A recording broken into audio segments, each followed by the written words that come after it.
I'm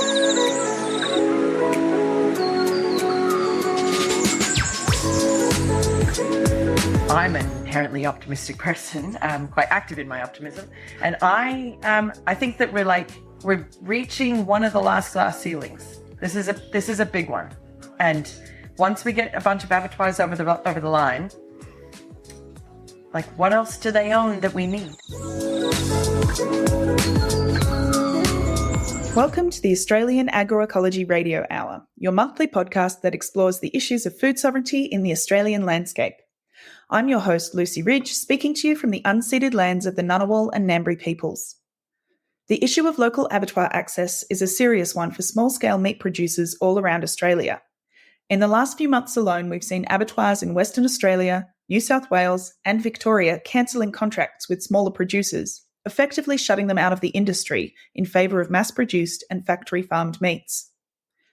Our focal point for farmers, Tammi Jonas, is a small-scale pig producer on Dja Dja Wurrung country in Victoria, and she's just one of many producers in her region who've been impacted by Kilcoy Abattoir's recent decision to cancel private kill contracts. She spoke about this issue at the recent Grounded Festival in Lutruwita, Tasmania, and our producer Ivan Blackett was there to capture the discussion, and we thought we would share it with our listeners as a bonus episode. Enjoy!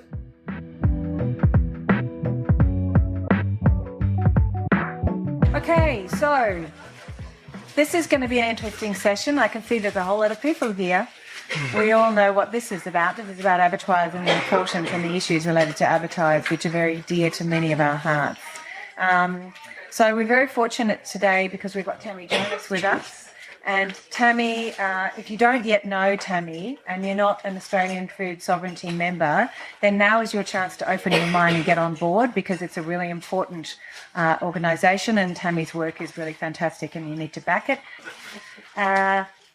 So Tammi's an advocate and voice for agroecological farmers and eaters, and we all benefit from her tireless work over, decades now.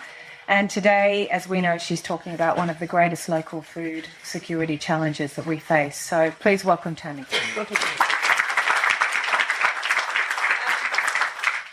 Hello. Thanks, Laura. It's great to be here. And thanks to Matthew and Sadie for inviting me for Grounded this year. I just had a couple of questions first. How many livestock farmers are in the room? Excellent. How many of you have lost access to abattoirs any time in the last 5 or 10 years or longer? Oh, quite a lot. That's less excellent.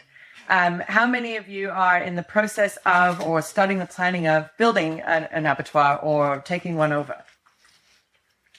Very minimal. Okay. By the end of today, that number is going to be higher. So I'm excited about that. I'm going to not bore you with why we've lost all the abattoirs because we have some ideas about it, I think, in this room, but I will share a little bit more. But I'll first start by saying, in our industry, or across the food industry, they call abattoirs, grain mills, dairy processing, they call all those things value chain, they call it supply chain, they call it the infrastructure of the middle. And in my thesis, I finished a PhD on this topic at the start of the year, and I actually went back and called it the intrinsic infrastructure of agroecology. It is intrinsic to what we do. We have to have abattoirs to be able to process animals for people to eat under our regulatory regime. And it's not in the middle insofar as a chain has a middle, where if you break it, it's no longer a single chain. If you take an abattoir out, you still have animals and farmers and eaters who need to be connected.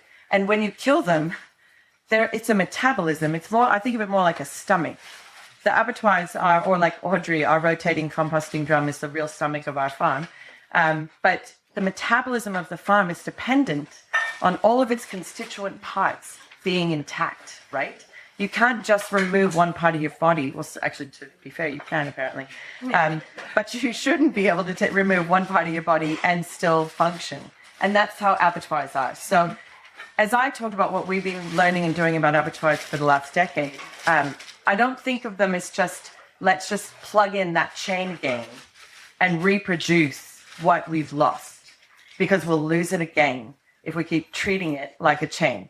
So I also think of the value chain as the value extraction chain rather than the value add chain, because if the farmers are adding that value or others in that community are adding value, It's not a chain. It's part of a metabolism where we're all related and connected and interdependent. We rely on each other. Relying on multinational corporations is going very badly. So where have all the abattoirs gone?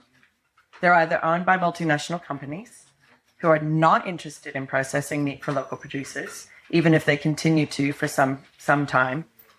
And the regional abattoirs have fallen prey to the increasing regulatory burden created by the rise of industrial multinational abattoirs. So your regulatory burden goes up and up and up. The bigger the thing gets, the more risky it gets. But they don't change that. They don't scale the regulation to acknowledge that slaughter at local and small scale presents a different risk to the system. And especially if you're selling that meat directly. They also overplay the risks of meat in general, I should highlight, because meat, aside from ready-to-eat products, which are a slightly different matter, meat that you cook is actually considered extremely safe by the World Health Organization because cooking kills pathogens. That's why you see all across the global south meat that's not even refrigerated, but people are not constantly dying from eating it because they cook it. Like, it's a pretty safe thing to eat. So those principles I hold true, and I think whenever we talk to governments, we should remind them of those things, that meat is not this unsafe, scary thing that they treat it like it is. Now, that puts aside things like preservatives and a lot of ready-to-eats that make them actually unsafe. That's what makes bacon and ham pretty unsafe if you eat too much of it. Salami, certain things that are handled a lot, if there's unhygienic handling, clearly that's a different matter if it's not going to be cooked. But your whole meat is not like that. So in the last year that I know of, DBC in WA said they were telling the smallholders they were no longer welcome there. They gave them 1 month's notice. The Food Sovereignty Alliance, in collaboration with farmers in WA, wrote to the Minister for Agriculture, said, what can you do to help? Her answer was, the market will sort this out. Demonstrably, that's not true, Minister. We wrote to the board of DBC. DBC is a classic case of, they're actually Australian-owned, but they got bought out by West Pork, which is one of the largest pork producers in Australia, and they're vertically integrated. And so when they gained the majority share of what had been a local family abattoir, what does West Pork want to do? West Pork wants to process for West Pork. So they told the local producers that the small lots were no longer of interest to them, and that's why they kicked them out. In writing to their board, because they are an Australian business, I think that's why we won them a 6-month reprieve. That's not enough, but it was something so that they could start scrambling and collectivizing to figure out how to build some more micro abattoirs. They're not as collectivized in the West as we are in the East, so they're really struggling to get something ready for February. But I don't think that's the case over here. Cowra was lost. Is Charlie in the room? When did you lose Cowra? There are others. Cowra was October that we lost Cowra in New South Wales. Bouillon, also in New South Wales, was lost in October. Craddock, I know the locals say, it's open, it's closed, you can use it, you can't. And that's a different sort of story. It's a really small regional abattoir with a slightly different problem. One of those problems, though, is trying to make the old system function in a new model where smallholders have some control and power and decision-making and actually can decide where we're spending the money or not spending the money. So that problem is still arising. People are coming up with new solutions. How are we going to build abattoirs? And they're thinking we're just going to build them just like we used to, but it'll be a bit smaller, and there will be investors, and they will help us get the money for the abattoir. We'll either take over the old one that's been closed down, or we'll build a new one, and people will put in money, and angel investors. And I know there are people here who are about that, and I'm not, just FYI. So there are angel investors telling us it's only going to be a 2 or 3% return instead of a 5 or 6% return. But when you're running a business that has been historically a break-even model, 2 to 3% can still break it. So carrying debt on an abattoir is a non-starter in my view. And when I had somebody, a farmer in Victoria, ask, well, if I was to invest in this is somebody who wants to slaughter there, if I was to invest in the abattoir, what return would I get? And I would say, you would get to fucking slaughter your animals. That's the return, right? So, and if you don't need slaughter, what's your return? Well, you might get to access the meat. That might be your return. If you are a restaurant, you get access to local meat still as well. That's your return. And so in the case of our abattoir project, we didn't take on any debt. We've fundraised over $140,000 so far. And we've done that through cookbooks. I think there's a few more there, or you can buy them online. A fundraiser dinner that the local chefs actually organized for us on the farm and cooked for, and everything was donated, all the produce. And then a epic raffle, like the best raffle, I think, in the history of Australia, because these celebrity chefs all decided to put in amazing, dinner for two with matching wines. And the thing about that sort of fundraising model is that it was no big impost on any one person who put in a prize. To offer a dinner for two at a restaurant is not that big a deal. And it was across 30 restaurants. And for each person who bought raffle tickets, they could determine for themselves whether they wanted to put in $20 or in some cases $2,000 because they wanted to put in more, partially so they could win a raffle. But in the case of one of them, actually didn't even want a raffle prize, put it into I don't know why they didn't just make a donation, but here we are. So you can do this without debt, but it requires a total community to work on it. And our abattoir hopefully will be licensed in April. Service 10 to 15 local farmers. It's a 40-foot container with a 5x5 tower at the end that we're calling a Saldemort. We're happy to talk more about that. It's also all on the Jonai Farms website if you don't already know that. But now I'm going to go back to, well, okay, sure, Jonai, you saw the writing on the wall. 7 years ago, you started researching abattoirs. You kicked those tires for about 4 years. Then you started the planning process. A lot of people in here know we can't do what you did. It took you 505 days from when you put in a DA till you got a permit. We don't have 505 days for the permit alone. And then it's taken us at this stage, I love saying us when I'm talking about Stuart, so get used to it. Stuart's over there. It's taken Stuart to date 9 months to get to where he is with the abattoir building it entirely on his own, aside from the solar system installation, which is $50,000 of our project. Then I just lost my train of thought. So how are you going to do all of this, what's taken us 7 years, in 3 to 12 months, right? So in Victoria, with the closure of Hardwicks, the most recent, Hardwicks was bought by Kilcoy in 2021. They did a lot of media at the time saying, we absolutely will not get rid of service kills. We're committed to the Hardwicks model. They've been doing service kills for the community for 50 years. That's what we're here to do. Was it last Thursday? We all got an email saying, you have until the 14th of December. So we went into scramble mode. As I like to say, totally predictable, still surprised. And we have since then, because the Australian Food Sovereignty Alliance is a genuine collective, and we've got lawyers who are helping us, and we've got committee members who are writing campaign documents and posters, and we've been submitting reforms to the Victorian government for 6 of those 7 years that we've been doing this research.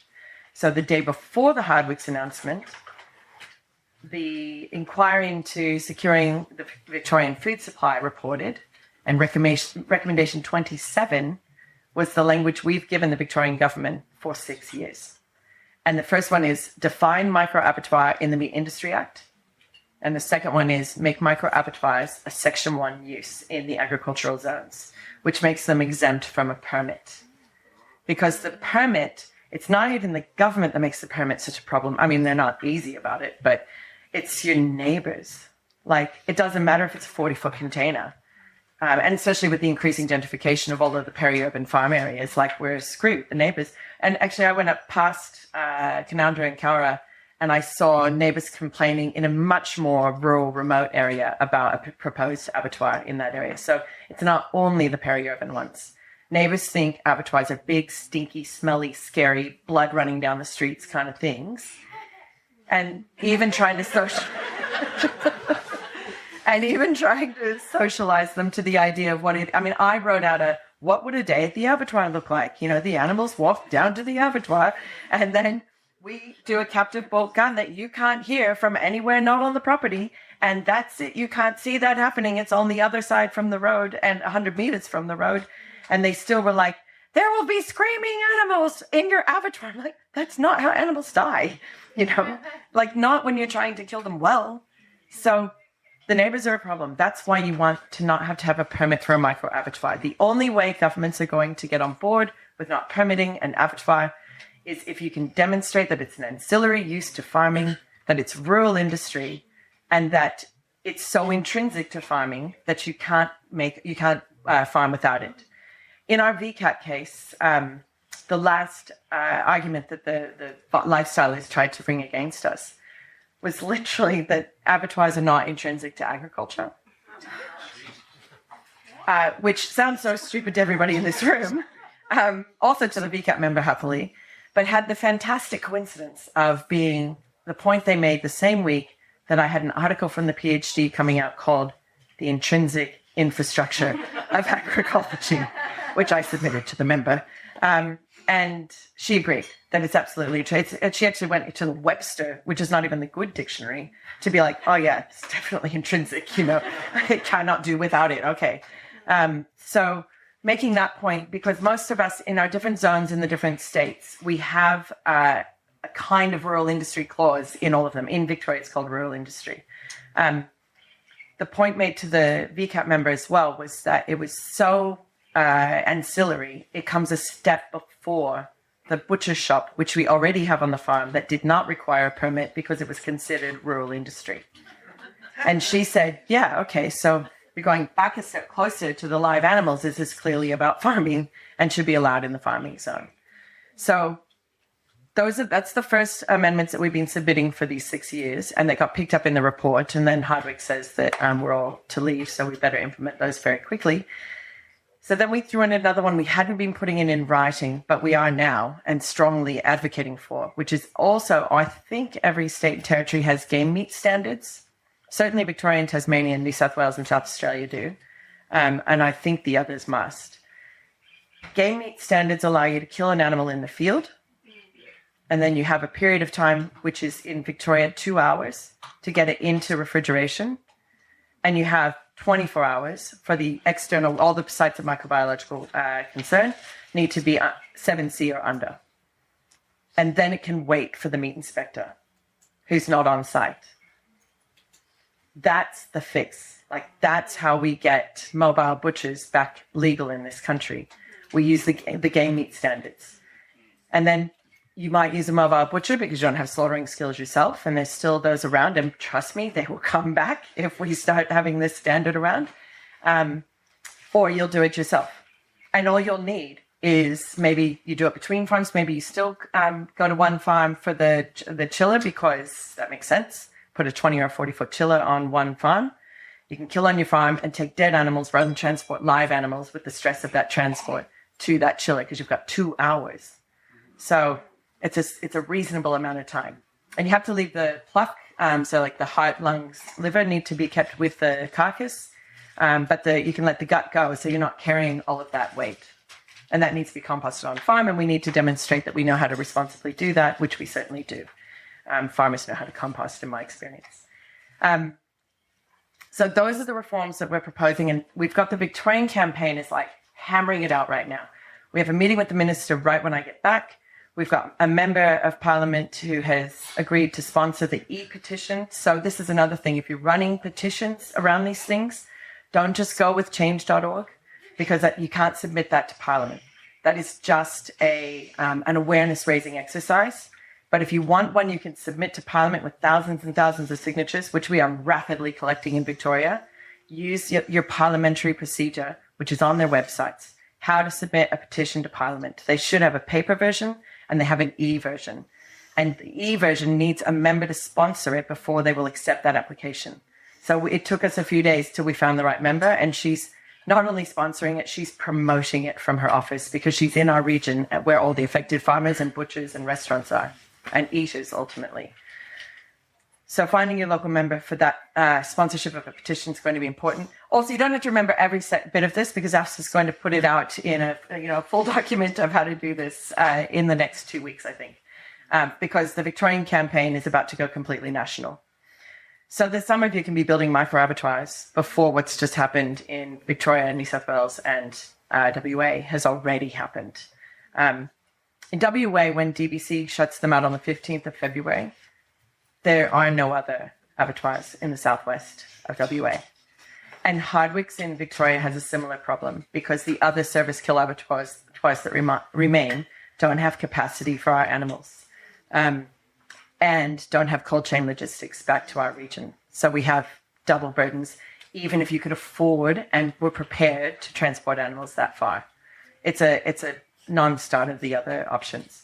That's why we're using that as an argument with the minister to point out that they have to implement some of these kind of emergency reforms, or they're going to lose all the farmers, and or the farmers are going to do a bunch of non-compliant kills, which we're like, fuck yeah, go for it, you know? If just because Kilcoy and JBS don't want to kill for us anymore, why does that mean they get to carry on and thousands of farmers don't? That's rubbish. That's an incorrect answer, and we're not having it. The other thing I'll add before I let Laura and I go and move into conversation is, and take heaps of questions, is that micro abattoirs like we're building. Now, we always say it's costing $150,000, but we never pay Stuart. So you have to understand that doesn't include labor. He's exploited labor at Jonai Farms. We don't exploit any other labor except mine. Nobody else, though, but for him all the time. So if you can't build it yourself, it's going to cost more. If you don't need solar, if you can connect to mains, remember you've got a $50,000 savings straight up. So it's a $100,000 built without labor. If it's a 40-foot container that doesn't need the extra height for cattle, especially if we don't get these other standards through, which would eliminate that. If we get the game meat standards through, tractors in a 40-foot container without a tower are going to get it, like are going to get us over the line. We'll be overcapitalized. Stuart keeps pointing out at that point. But a 40-foot container conversion, and we know because they did it at Meredith recently, can be done in 3 months if you've got people to just work on that, and it can be done for $100,000. That's like a real story that already exists. That's where they're connected to mains. Yeah. So if you need, and our solar backup is, again, because Stuart's a bit of a MacGyver, is he's going to run a generator on waste veggie oil because we don't want fossil fuels in the system. I'm sure he'll share his designs once that's all up and running. Usually he builds it and then we can figure out how he made it. So in terms of that quick build, even if we're more conservative, let's say it would be $200,000, right? One of the asks of the minister in our meeting next week is going to be, how much is $2 million to the Victorian state government? Like, not a lot, right? If you gave $200,000 to 10 communities across Victoria, you'd have enough micro abattoirs to keep all the smallholders afloat. Every state needs to do the maths, figure out what your regions are, how many do you need, and we need to put it to your ministers. We need $200,000 per project. We'll help you with the due diligence of how to know it's a viable and real project. We'll also play, the Food Sovereignty Alliance will play like support role in all the documentation. Right now, AgVic are about to release an e-guide on micro abattoirs because, like I said, we've been working with them for many years. And because they couldn't deal with the machinery of government to do something more substantive, they have provided advice. So I haven't seen it yet. I'm reviewing it when we leave here, but it's going to be helpful to other states too. It's like, here are the things you need to consider if you're going to build a micro abattoir. I think I'm going to stop there. Of course. Can everybody thank Tammi for that?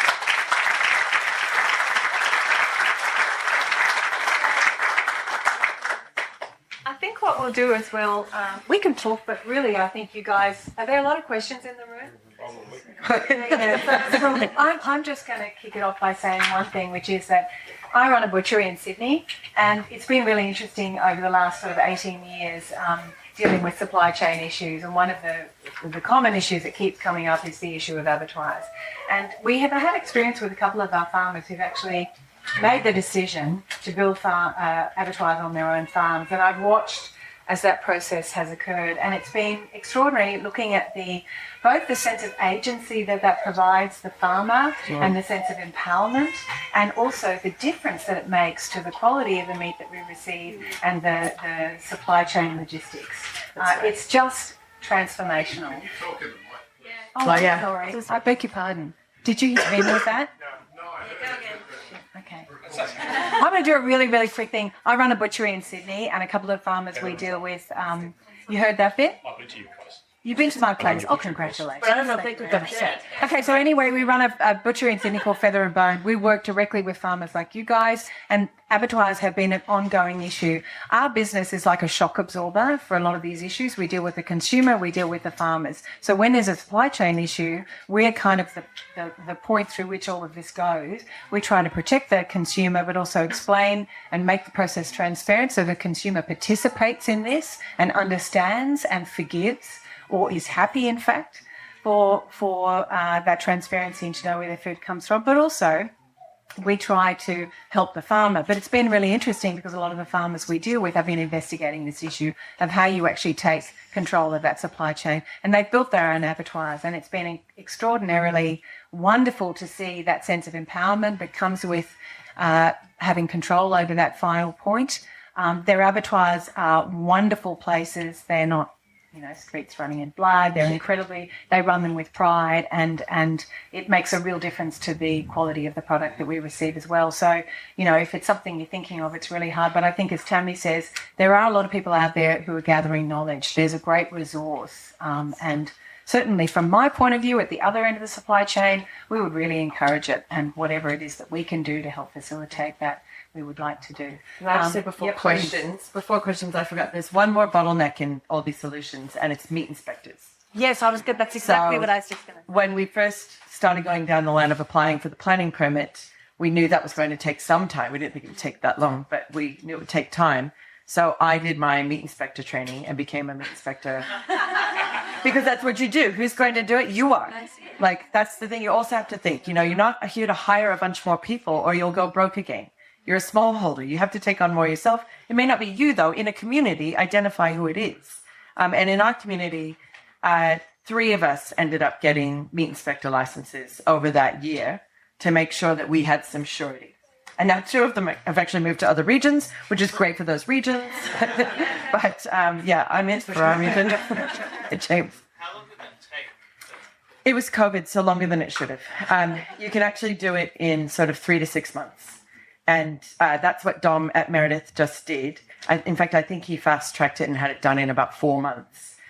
He's a bit of a polymath. He was very good on the science, but he also was operating an abattoir under a meat inspector, so he got to do all his training in something he was running 3 days a week already. Yeah, because you need like 100 hours in an abattoir, which is also incredibly instructive because most of us have never run an abattoir, right?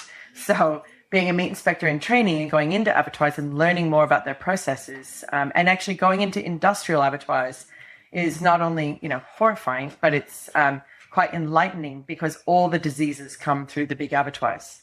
So if you're there to learn how to identify disease, you actually don't want to look at most of our animals because they're not sick. But if you go into a pig abattoir where they're all coming out of the sheds, it's a huge disease burden and you'll get to see everything bad that ever happens to animals. Go into an export cattle abattoir. It's grim. I won't go into any more of that. Yeah, sorry. And then you. In a world of regulatory barriers, and we think of an abattoir as live animal in and a box out. Yep. But if you break it into 4 blocks of live animal in, killing and cutting, waste removal, and box out, which of those sections is the hardest regulatory bit to find compliance? Where has your biggest headaches been in the approval process? The hardest is the abattoir, and that's because of the notice and review and the neighbours. Sorry, can you repeat the question? I was meant to repeat the question. In terms of slaughter, quartering, breaking down carcasses, boxing them and getting them out the door, where's the biggest regulatory burden? And compliance with food safety in both an abattoir and a boning room are actually not that difficult. Like, there's a lot of what you think of as common sense that is actually applicable. You obviously have to have temperature control, cross-contamination control, you need non-porous surfaces, but these things are not difficult to achieve, especially if you're using containers because they're skinned with stainless steel. So food safety compliance, we find, has been the easiest to meet, aside from a cultural kind of fear that the regulator's always after you, trying to treat you like you're trying to kill somebody. But we've worked with PrimeSafe until we got a new CEO, and they're great now. So it's not, and other states have it easier. But that abattoir component freaks the neighbors out. So that's why that piece of reform that says you don't need a permit for something very small, we're making it clear that it's a micro abattoir. So it would only process, we proposed up to 1,000 livestock units a year. They may not settle there. We'll see what the number is. That's more than we intend to process. I think we're permitted to process something like 700 a year, I think, roundabouts. And that's plenty for our farming community immediately around us. But yeah, that's the biggest regulatory burden. Yeah. I was just curious, obviously with all the abattoirs closing down, they've made it challenging for people to get into it. It's to support the big businesses and control the food system. Do you find that once you break your head through one glass ceiling, there's another? And the reason I ask that is the likes of trying to get 100 hours of access to an abattoir. Are you then finding that you're blocked in that sense too, that the abattoirs are reluctantly giving you access? Do you have to pretend to be a future employee and you go in there on that guys? Or are you the vegans are here. Are they actually supporting you getting your meat inspector, or are they forced to support it in a sense? So the question was, I'm remembering, are we finding it harder to get into the abattoirs for our training, and are there other kind of glass ceilings that have another one above it as we get to this point? I was pretty fortunate, I think, in the timing when we did ours. And so we didn't find it difficult, aside from COVID abattoir closures and you couldn't go in anywhere. Once that was passed, getting into certain abattoirs was quite easy. There are definitely some who already are like, no, we don't want to help with training of anyone who's not coming into our facility. And I do anticipate that will get worse. So the quicker we get more micro abattoirs out where people can do their training before they get ahead of us, basically. But no, I'm an inherently optimistic person. I'm quite active in my optimism. And I think that we're reaching one of the last glass ceilings. This is a big one. And once we get a bunch of abattoirs over the line, like, what else do they own that we need? Yeah. Is there a model for a mobile setup that could go to farm, then they want to do 10 animals a day and then maybe put them through a butcher like the bone and feather, like sell them direct? Is there? Not under the current regulatory regime. And so the question is there a model for mobile slaughter to then get carcasses to butchers for the further breakdown and sell directly like we do currently? Under the current regime, it's too expensive. So Provenir is probably the best case in point. Actually, one of the founders is here and probably could speak to this better than me. Thanks, Phil. But the reason Provenir went down the service kill model and put it under their own brand was the same thing they found from an outfit in Sweden, actually, that were doing the same thing, where they can put the premium on to the brand as the slaughterhouse that does the on-farm slaughter. High welfare, obviously. But if they do service kills, we can't afford them, basically. So that's been demonstrated in Sweden. And here so far, there's an operation in New South Wales that's been trying to get those together for years and haven't got over the line. And the ones that we all thought were going to teach us how to do that, years ago, we went and saw Mike Calicrate in Colorado, who built a mobile unit and was very enthusiastic about that for about 2 years. And his has been parked in a shed permanently for about 10 years because they're very expensive to operate. You're talking about and complications. Actually, again, Phil could speak to this. Things like your slaughter person might need to be your driver as well. Like, how do you staff these things that are moving around? And how do you operate something that expensive? They're also very expensive to build. So if we get the change to the legislation that says we can kill an animal in the field, we eradicate that problem. And yes, absolutely, there will be a flourishing of mobile butchers that don't have to operate with that kind of a facility anymore. Phil, would you agree with that or add anything? You captured it really well, Tammi, the essential elements. It's too expensive to build these things. Like ours was a prototype, and it was 650,000, and then plus the integrated cool room truck that had to link in with it, so we could take our carcasses to the boning room. But also, the model doesn't service the people we wanted to service, which is the small producers who only wanted to kill 4 beasts a month. It didn't work because we had to have the staffing and the setup and the travel all was time and money. and we just could not work out the economics for that. So that was, if we were going to scale up, we would then look at smaller units with more nimble staffing arrangements. But it's a costly procedure, and the micro-abattoir model is a much better one. Yep. And I'll add to that, if you think finding meat inspectors is difficult as it is, the Venn diagram of meat inspectors looking for a travelling job. No. So I think I had, you, and then I'll come to you. I just wanted to ask. Oh, sorry, Yen. Sorry. And then I'll come to you, Yen, because it was actually you behind. I just wanted to ask really quickly, those abattoirs that are shutting down in WA and New South Wales, Victoria that you mentioned, are they just not allowing local producers to do a private kill there, or is it sending any animal, like even selling animals there?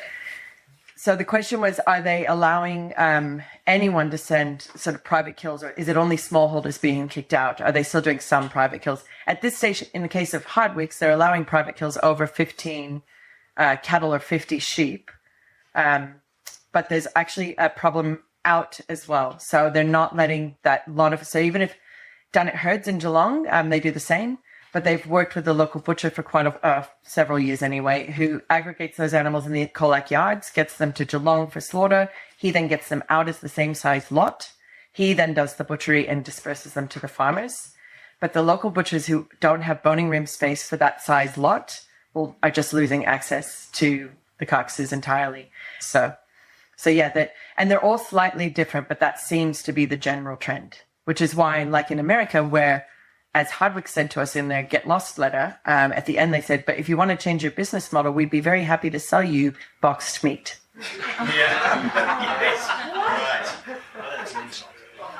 And that's what they've also sent to the butchers, who, we still have a really thriving culture of whole carcass butchery in this country. But soon will be America. But we won't, because we're going to win this. Okay.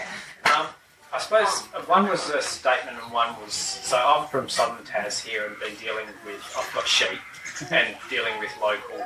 It's been,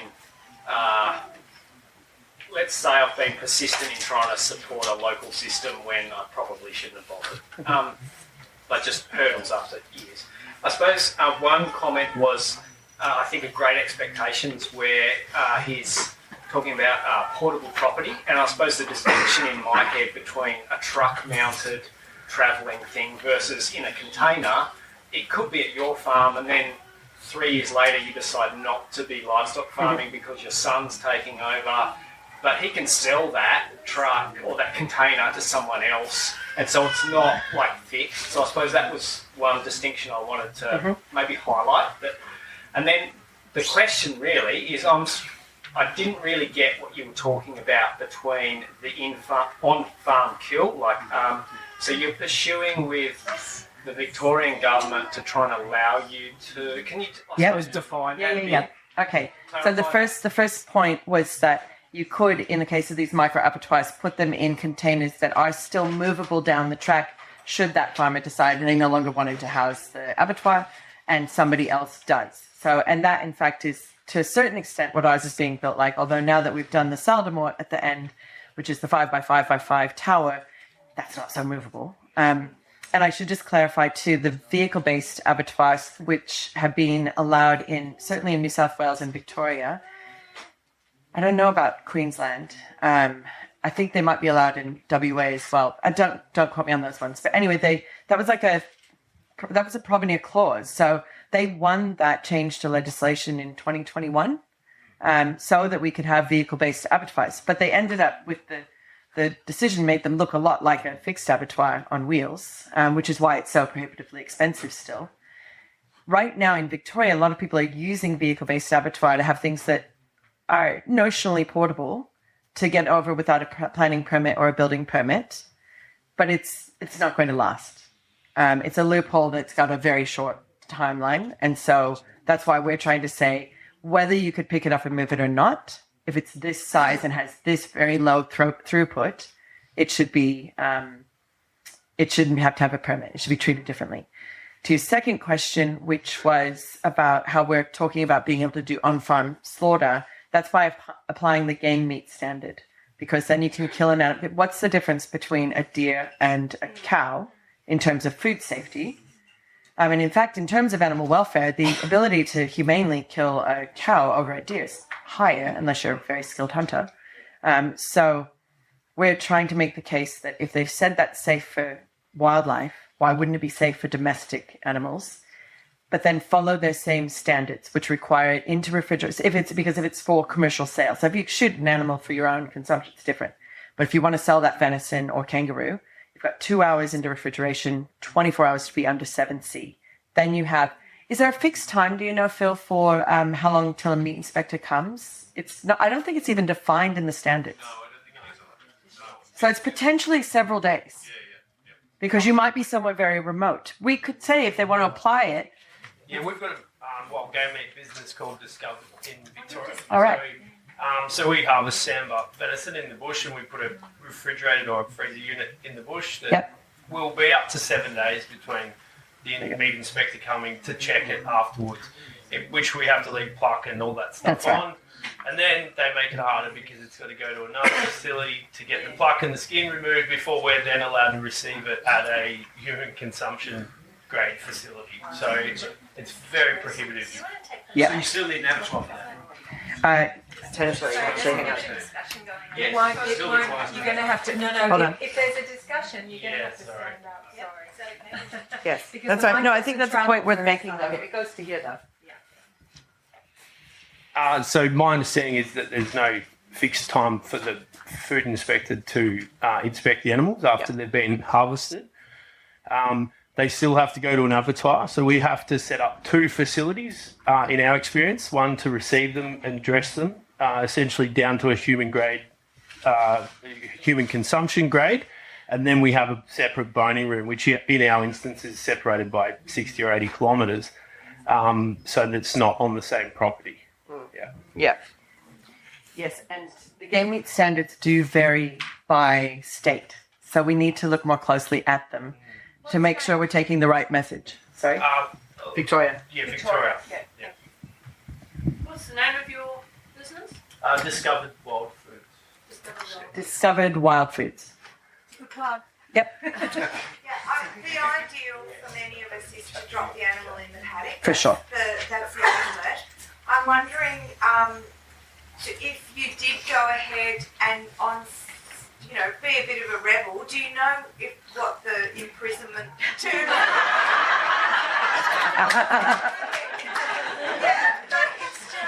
It makes sense. So, I actually know of cases in Victoria where people were. The question was, what's the imprisonment time if we start killing our animals and selling them to our community? I know of case. I don't know the answer to that, but I know of cases in Victoria where even a restaurateur was caught killing lambs on the farm and selling them through the restaurant, and he was fined, not put in jail. And It's terrible there, probably. and I do think what you would find is if you were found to be non-compliant and you were seeking a compliant facility in future, you would be in trouble. I don't think it would go in your favor if you wanted a compliant facility in future. If you don't, if you're just doing your thing, like thousands of farmers across the country, then fine. I don't think there's imprisonment though. Like, you can look at the Meat Industry Act. I think it's just really big fines. Yeah. Of course, if you were unsafe and you killed somebody, that's a totally different matter. So, do be careful. I'm talking about mobile butchers that are already in place that are highly skilled, highly Yeah. ethical, and super clean. Yeah. So I'm not talking about it. Yeah. I don't remember, and I can look it up though, because we gave him some support as he went through court, but I can't remember. I think it might have been 30 grand.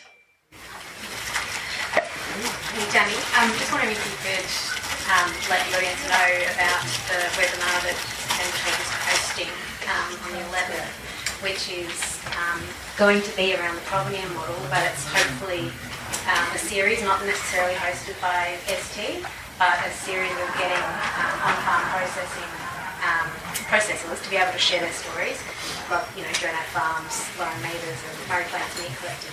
So that it's a good opportunity, I guess, to dig in more to that mobile model to determine whether, we're at that now, what its plans are, and whether or not it's right for you, but I bet you there's a whole bunch of people in that audience who aren't necessarily interested in mobile. It's about on farm, and I think it's just a great another avenue in addition to your meat.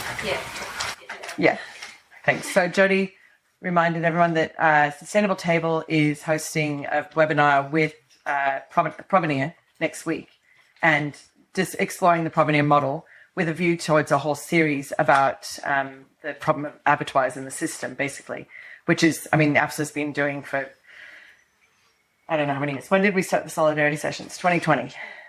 So, which I should say, those are all online. The Solidarity Sessions that we run, we have a YouTube channel, the Australian Food Sovereignty Alliance. So if you missed those in the past, you can go back and watch the meat ones. Yep. Is it possible if you do your meat inspector course and get your license, are you then able to inspect your own meat on your own? Yeah, absolutely. Yeah, so you are allowed to inspect your own meat as a meat inspector. The abattoirs all employ their own meat inspectors. So it's not like in America where it's a third-party inspector. Yeah, so having your own meat inspector makes a lot of sense. It also, I can tell you from experience, I found it such a worthwhile thing to do. I learned a lot more about animal health, which has been, as the butcher on our farm, I have found that endlessly interesting anyway, to understand their health through their muscles and the change in their fat. And now I get to inspect their offal and know what I'm looking at and get that feedback loop about how healthy are our animals. And I found it incredibly rewarding to do the meat inspector training. Even though, again, an uncommon Venn diagram is finishes a PhD and does meat inspector training. So Tammi, can you then train other meat inspectors? No, I'm not an RTO, so I can't. Each state has a different number of them still around. Victoria, I'm only familiar with TQMS, so I'd look them up. To your point, most of that training has been going in-house in abattoirs because they employ all their own meat inspectors, and we have fewer and fewer people training to be meat inspectors in independent abattoirs because there aren't very many of them. So TQMS is the only one I know who are still doing it in Victoria. New South Wales still has far more than we do, and I think Queensland does as well. But yeah, not so much in Victoria. Yeah. Tammi, so just to note on, but if you could let everyone know, in Tassie, there's now, as of July this year, no RTO operating for meat inspector training in Tassie. That's a challenge we have currently. Tasmania no longer has an RTO doing meat inspector training. That sucks. Yes. And we should add that to the list of demands of ministers, that they fund meat inspector training. Yeah. Another thing is, it's really great to hear that you're talking about wanting, helping people look at, what the models might look like in terms of, giving 200k to this region. So right now we've got a survey open through Sprout where we're looking at trying to map loss of demand, current demand, and potential demand for throughput of animals. So please share this with anybody. We've got about 115 submissions so far. So that when this goes on YouTube, it gets shared. I think I can, yeah. So Jen from Sprout Taz is actually saying that there's a survey running right now that is mapping demand and future demand and lost demand, trying to take this forward to the politicians to make sure that they're supporting the revival of smallholders as we lose access to all of these things. And if you're not already part of Sprout or following their work, you definitely should be if you're Tasmanian. They're doing excellent work for smallholders and have been for several years. Matt. Just to your point about parliamentary petitions, we've got one up now calling on the Tasmanian State Government if you're a Tassie resident. The e-petition site, government e-petition site, is sponsored by it's sponsored by our leader of opposition and our local member, Dean Winter. So if you're a Tassie resident, please jump on there. It's calling on the state government to look at all these things that Tammi's talking about in terms of supporting small farmers in light of loss of access. So how do they find the e-petition, Matt? It's on the government, there's a government e-petition page. Oh, it's already live. It's live. Yeah. So Tasmania, you already have a live e-petition that you can go and sign. And you guys are sharing it through Sprout, I imagine. So if you're following Sprout, you'll be able to see how you can sign. And the AFSA one that's for Victoria, for the Victorians here, will be live. I think to date that we had to wait for the application process to finish. Can other state citizens sign that? Or The e-petition will tell us more whether you can or not, because it'll let you or not let you. The paper one, we're just signing it, Yeah. Yep. I'm just wondering what you do with the waste or plan to do with the waste from the abattoir.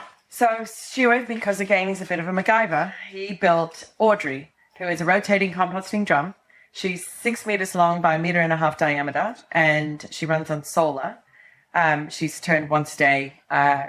He built her 3 years ago to start processing boning room waste. He went online. He found that there were other products available for between $150,000 and $250,000. They use them in the big intensive poultry systems and those kind of places. So Stuart went and built it for $22,000. Stuart, I know. Oh, wait, Jody, somebody suggested to me that we ask Sustainable Table to apply some labor to document Audrey, and we can share it with the whole world then. Who votes for that? Yay. Okay, yay, Sustainable Table. We have a majority. Can you talk a bit about collectivising community to maybe have a shared abattoir and strategic non-compliance?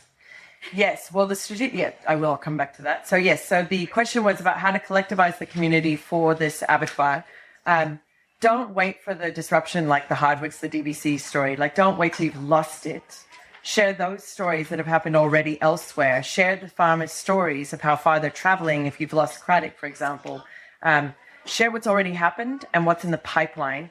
Who owns the abattoirs you still have access to, and get your campaign running in advance of losing access. AFSA is also talking about fundraising for seed money, in case the ministers don't come to the party for too long. Fundraising for seed money to get into these abattoir projects. So we'll help with that collectivising communities.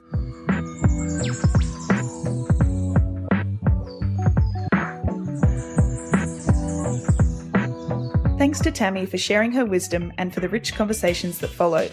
If you'd like to get involved in this issue, then head to the show notes where we will include a link to the Victorian petition. And please feel free to get in touch if you'd like to start a meat collective in your area. You can also find links to the website and membership sign up, and you can even buy us a coffee to help keep the podcast rolling. We'll be back in the new year with another episode of the Agroecology Radio Hour. Viva!